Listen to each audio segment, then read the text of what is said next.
حضرت بایزید بسطامی رحمۃ اللہ علیہ رمضان المبارک میں کسی جگہ تشریف لے گئے. اب لوگوں نے بڑا استقبال کیا. اب دیکھیں نا اس وقت کے پیروں کا حال اور آج کے پیروں کا حال. آج تو استقبال نہ کریں یا بندے نہ کھڑے ہو تو ناراض ہو جاتے ہیں, کئی تو واپس ہی چلے جاتے ہیں, جی ہمارا استقبال نہیں ہوا.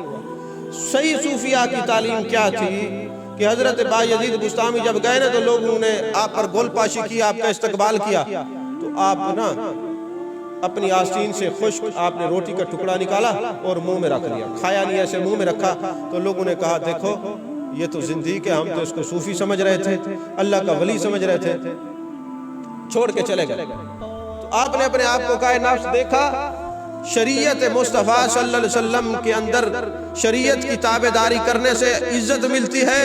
یہ میرا استقبال کر رہے تھے مگر اتنے بے وقوف نہیں ہیں, ان کو پتہ ہے رمضان المبارک ہے اور روزہ ہے, اور میں نے منہ میں ٹکڑا رکھا تو یہ میرے کچھ نہیں لگتے, سارے مجھے چھوڑ کے چلے گئے. پتہ لگا کہ لوگ اس کی عزت کرتے ہیں جو شریعت کا تابعدار ہوتا ہے.